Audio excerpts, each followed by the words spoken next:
Well, good morning, good afternoon, good evening, whatever time it is, wherever you are tuning in to A Voice from the Ever Change, wherever you are in the world.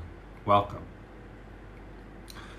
This is episode 26 of A Voice from the Ever Change, which somehow feels like a lot and not so much at the same time. So what I'll be doing here is I'll be guiding a meditation into silence. It's just your basic meditation on the present moment. So practicing embracing the present moment in this meditation, coming into rest. And then we'll have cultivated a certain type of quality of stillness or silence in that meditation. And then in that silent space, I'll offer up a poem which I composed. It's from my book entitled A Voice from the Ever Change, and then a commentary also from the same book on the same poem. Now a little bit about the book that I'm reading from. As some of you watching will have known, about a year ago I came up to the New Life Foundation in northern Thailand, in Chiang Rai. Beautiful area, beautiful intentional community, beautiful recovery center. And so here I'm doing meditation sessions, one-on-one sessions and group sessions, guided meditations and so forth. And that's where I am right now, actually, currently working at the New Life Foundation. That's where I'm filming from right now, in case you're curious. So I was asked, as a way of bringing the community into a silent meditation, each morning I was asked to read something inspirational from a traditional meditation text, a spiritual text, or so forth. And so I would go into the library here at New Life, where there's hundreds and hundreds of books from all different types of authors, all different types of traditions. And I would go leafing through these pages of these wonderful books. And it would take me hours to find something that I really thought was pithy enough to offer, to bring the group into silence, and also spoke to me. I couldn't find that exact combination. And so I realized that I was actually looking in the pages of these books for something in my own voice. I thought, well, that's really quite silly. Why don't I just write something myself? And so I started writing small poems, a couple of verses, as a way of guiding the group into silence. And so that's how I'm offering them here on this video series, as a way of kind of deepening the pre-existing guided meditation. Now, when I went back and wrote the commentary, I would actually do the same thing. I would meditate on the poem for some time, maybe a half an hour, maybe 45 minutes, and then compose the commentary out of what was arising in that meditation practice. So I encourage you, the listener, the viewer, to allow the commentary to continue guiding your meditation. Now, that might bring you to different places than myself, or than to anybody else you might discuss this series with, and that's fine. The words to the poem, the words to the commentary can guide your awareness wherever it may want to go. And there could be many different places, and it might be different if you read the poem once and then you read it again a few days later. It might bring you to a different place. So there's no wrong or right about that. Okay, I think that's all I wanted to say. If you are reading along in the book, and by the way, I am sending PDF copies of A Voice from the Ever Change out. So if you'd like a PDF copy, please do message me with your email address, and I'm happy to send that along. And if you do have a PDF and you're reading along, this is the first poem in the new chapter, the chapter on impermanence. Enjoy.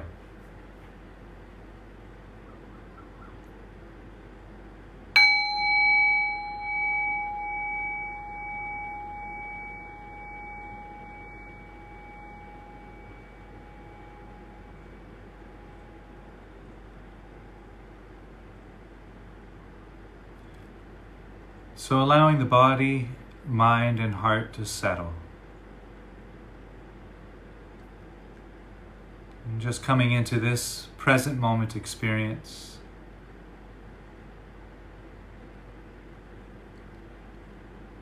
Noticing the breath as it enters and leaves the nose. You might notice a cool or a dry sensation at the nostrils, or simply noticing the temperature changing from cooler to warmer as you inhale and exhale. Noticing the breath as it touches the back of the throat. There might be a dry or a tingling sensation there.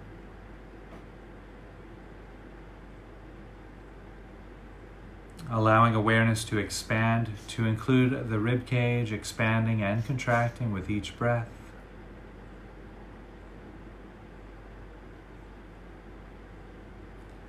You might notice sensations of clothing moving to adjust with the rising and falling of the chest, shoulders, and abdomen with each breath.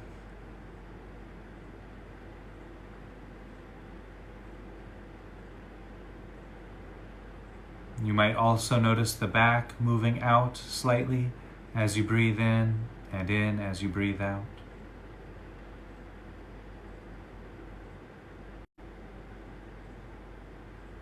Perhaps also noticing the body straightening up slightly on the in-breath and leaning forward slightly on the out-breath.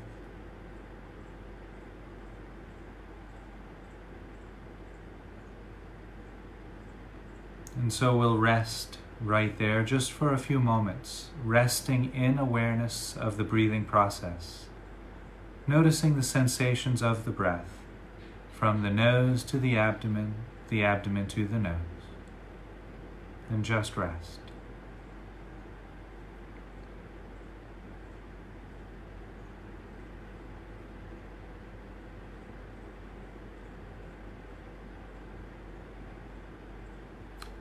And if at any time you become distracted by your thoughts during this meditation practice, simply labeling the thoughts thinking, which will allow the thoughts to dissolve, and you can gently return back to the present moment experience.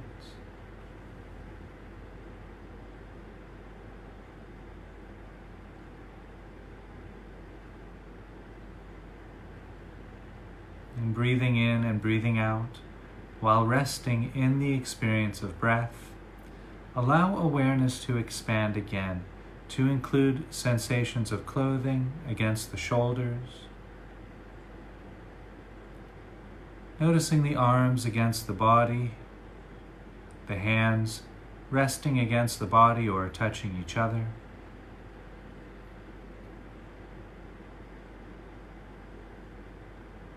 You might also notice sensations of clothing against the back,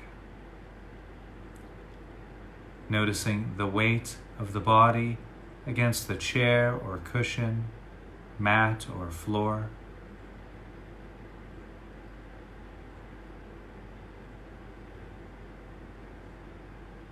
Noticing the sensations of clothing against the legs. Noticing the feet against the mat or the floor.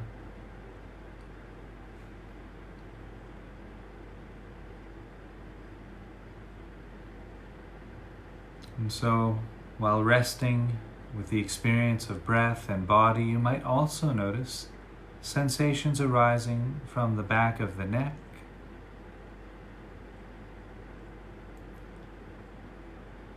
there might be sensations arising from the back of the head as well.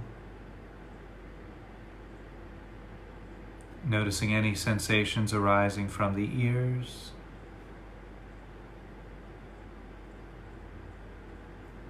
Allowing awareness to move into the cheeks of the face. Noticing sensations arising from the face, including the lips, the nose, sensations arising from the eyes and the forehead.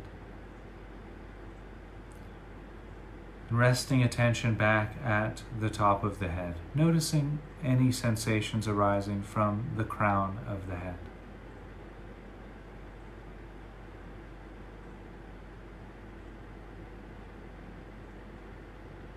And so we'll rest right there just for a few moments, resting with the breath from the nose to the abdomen to the nose, resting with sensations arising throughout the body from the top of the head to the bottoms of the feet.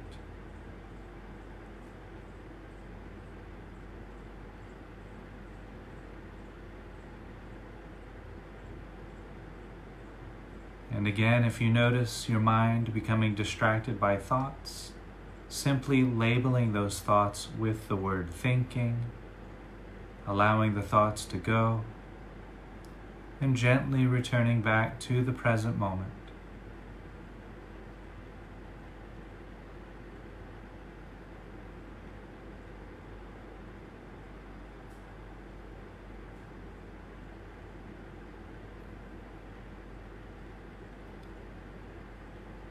And now, while resting with the breath, resting with the body, allowing awareness to expand again to include any sounds which might be available during this present moment experience.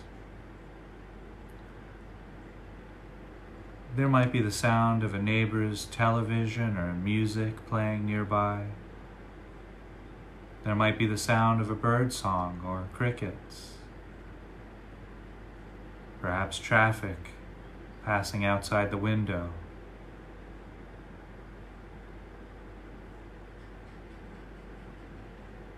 Not focusing on any one sound in particular, but noticing the entire field of sound, as if we were listening to the soundtrack of the present moment.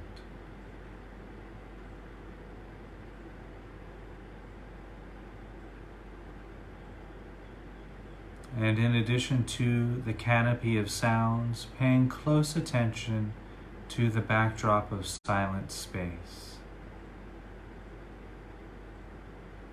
There's always a quality of still silence within the present moment.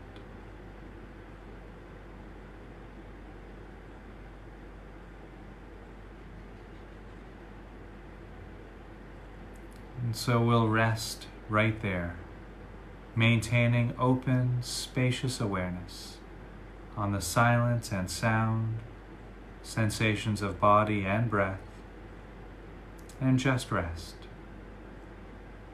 Breathing in and breathing out.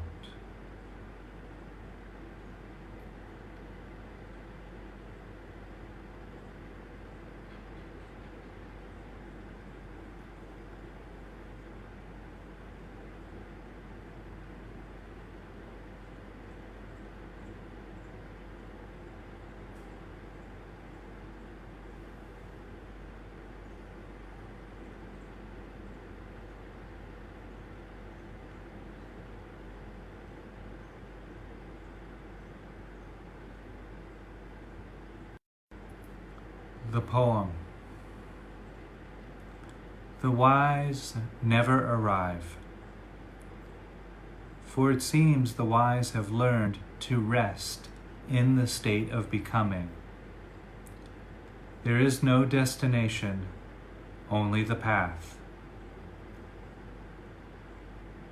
To make the path one of love is truly wise. May we all make the path a path of love. The absence of judgment, the radical embrace of this. Just this, just now, just rest.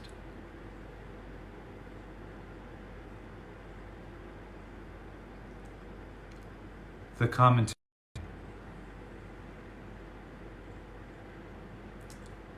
Every arrival begins a new journey. But if we can completely let go of the concept of arrival, then the journey never ends.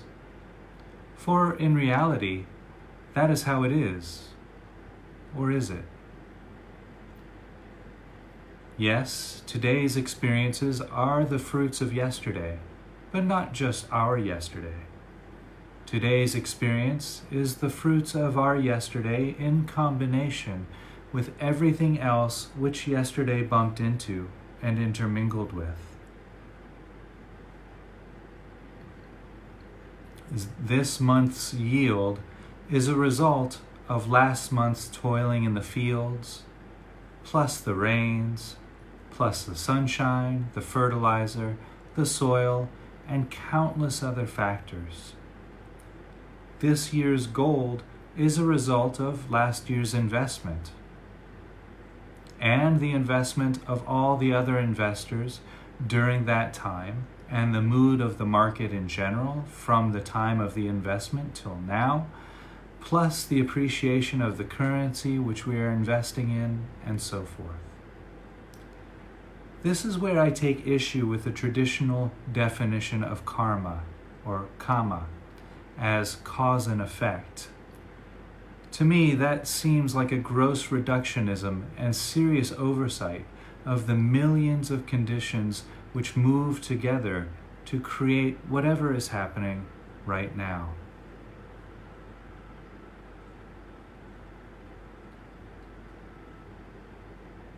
The motion of events leading to the writing of this book, for example, goes back to the very day I was born, and yet back further still, to the very beginning of time.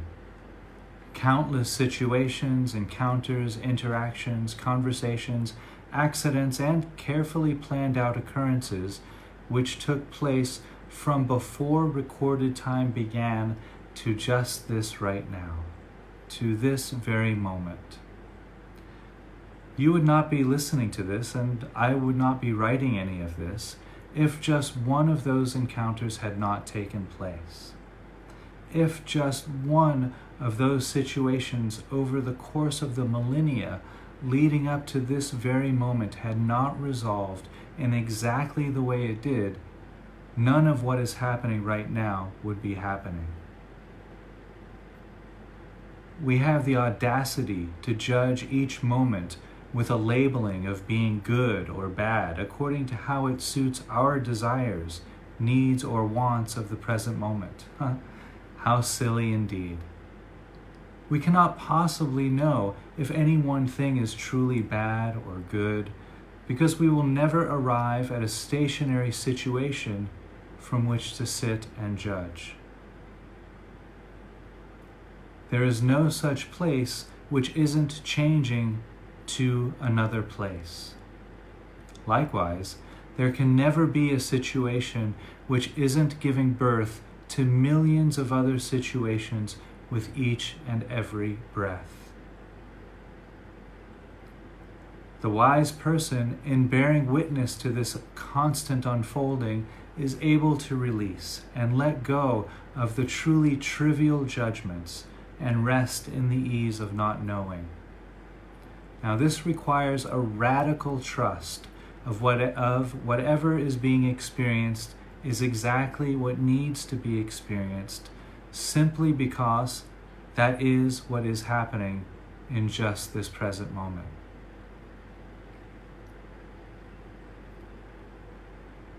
This ability can be cultivated through the practice of resting in meditation.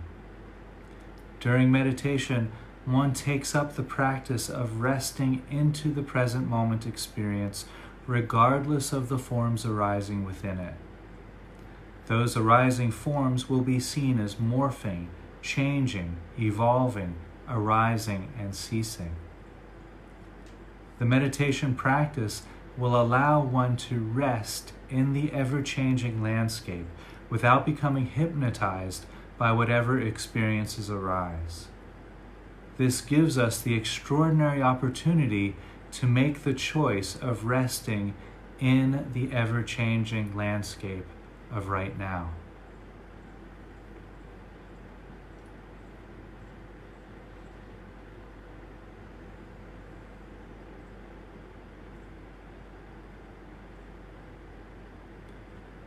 A path has certain features.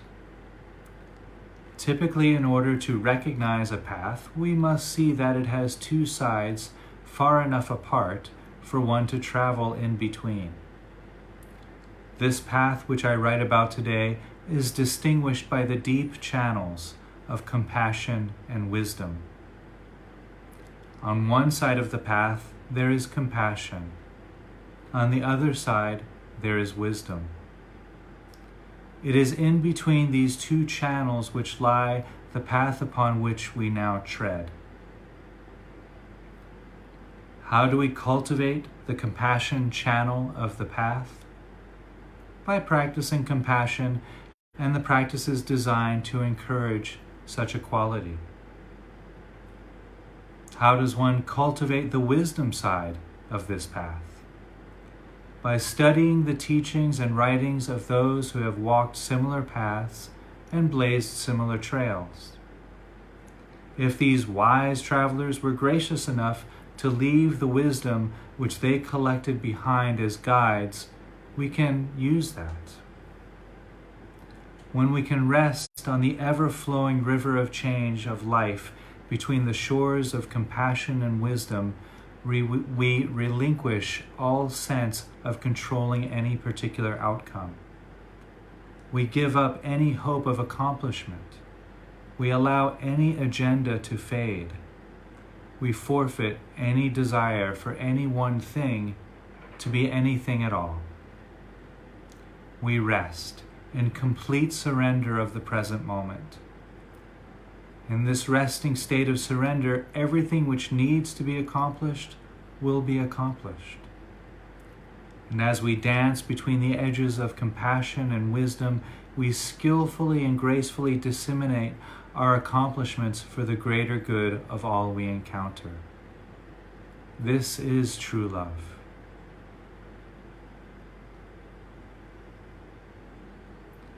But here we must be careful.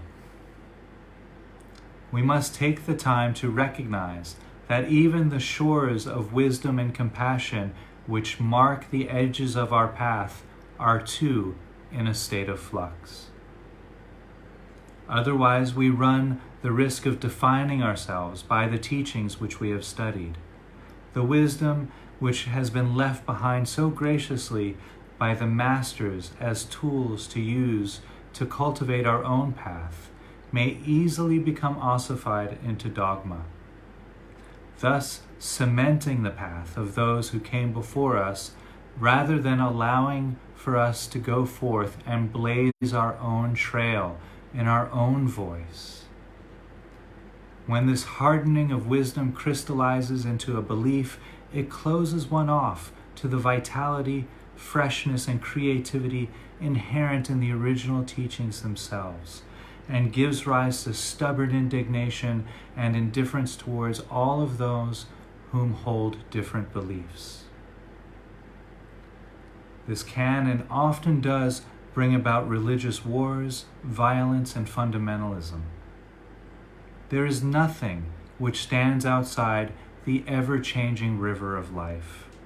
And when a belief system, religion, or philosophy makes the attempt to do so, it leads to cultural illnesses such as violence, war, dogma, anger, hatred, xenophobia, and countless other imbalances. Whenever we find ourselves defending a belief, even if that belief is steeped in what we feel is wise and or compassionate, we must recognize that those are simply ideas.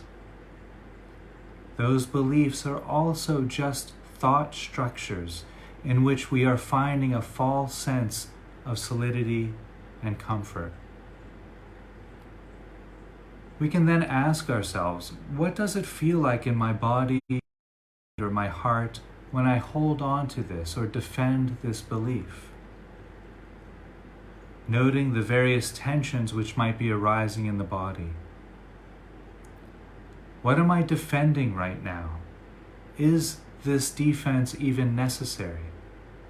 Those are other questions which can be used to bring our awareness to what it feels like when we are clinging to our own belief structures. in bringing this type of awareness, we can drop the habitual clinging, defending, and arguing, and address the present moment with compassion, skill, and mindfulness. Otherwise, we fall into experiencing life through the lens of a particular belief system or creed, which necessarily filters out the present moment through the thought structures of the past. We then experience life through attraction to what confirms our view, aversion to what threatens our view, and indifference to views we know little or nothing about. Our life then becomes a dance between these two extremes. One way to avoid this ever-exhausting struggle is to use the practices left behind by the wise to create our own path. Which practices should you use? Only the ones which do not harm yourself or others, and only the practices which speak clearly to your heart.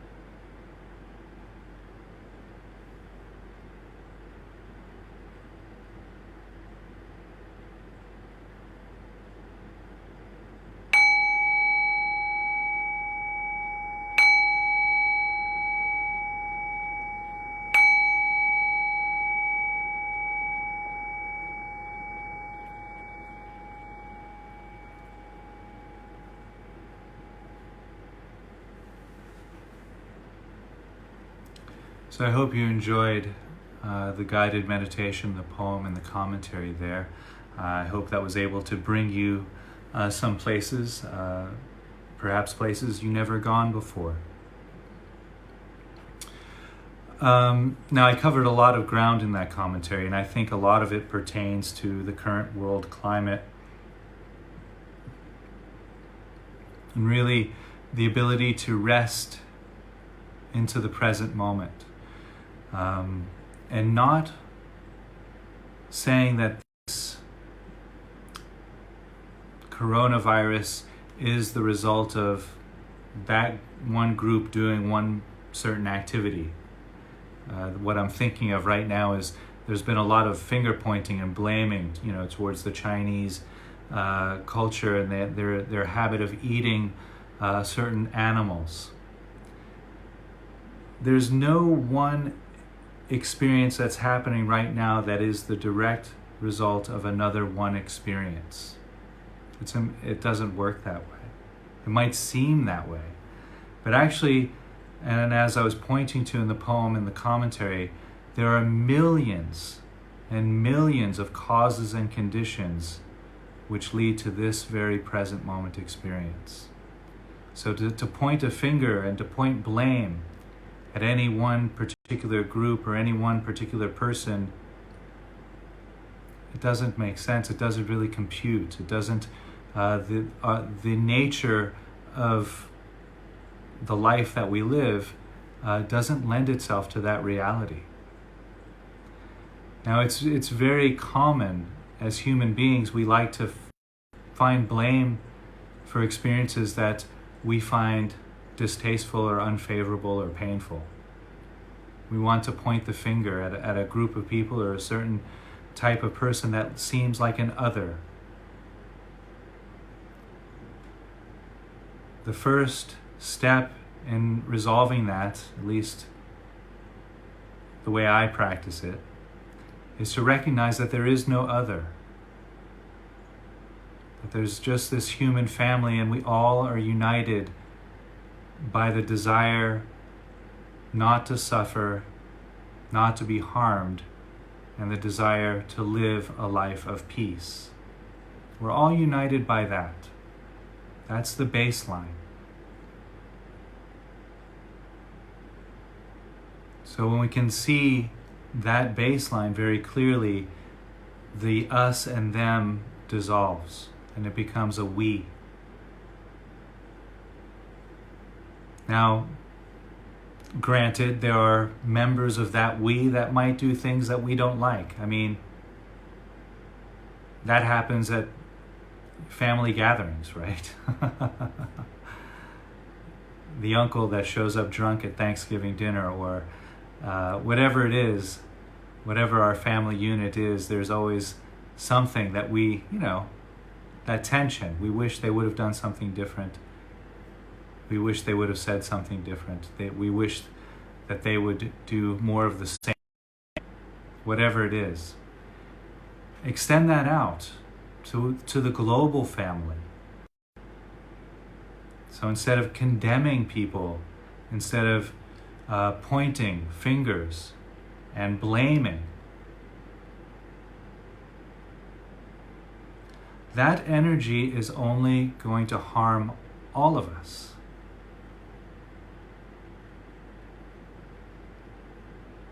Right now, coming together as a human race, as a global family, to face a global pandemic only makes sense.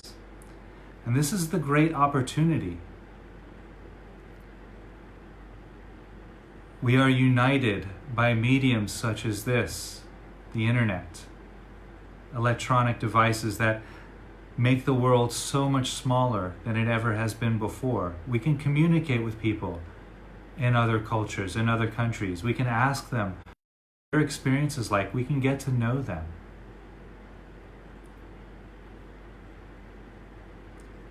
That technology, that access wasn't available even 20 years ago. So we are in a new place right now. Yes, we are facing new challenges, but we have new access to new ways of rising above that challenge. Don't let the politicians divide us. And even that statement is divisive.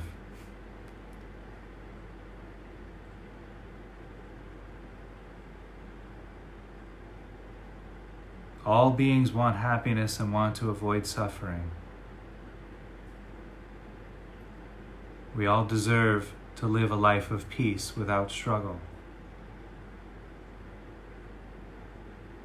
We all deserve to experience the world accepting us just as we are.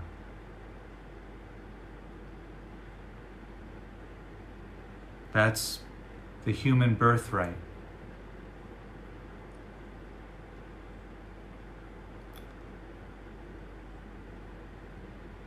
And so I think that's all I wanted to say for this episode 26. Thank you for tuning in. Sorry I got a little bit preachy there, but that is something that's really one of the reasons why I teach, is this topic. So it runs very close to my heart.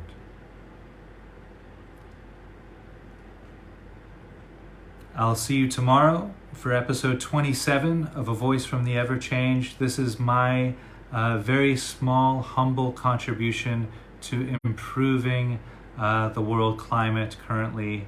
Most of the world is currently in lockdown or currently observing stay-home precautions.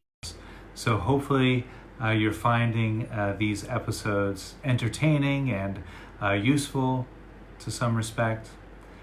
And I really want to thank not only the people tuning into this, which is really beneficial to me as well, but also want to thank everyone else who's been doing Facebook Lives, all of the dance routines that I've been seeing, and all of the singers and musicians who are coming forth and donating their time, donating their talents to improve the world climate through this medium. Everything from cat videos, which I love, I'm partial to those, to crazy dance routines, to beautiful music that's coming forth, comedy routines, all the rest. Thank you for all of that. And please do practice your social distancing, 2 to 3 meters apart. I always say 3 meters because then you have an extra meter to work with. Wash your hands, alcohol, stay home if you can, and we'll get through this together. Much love.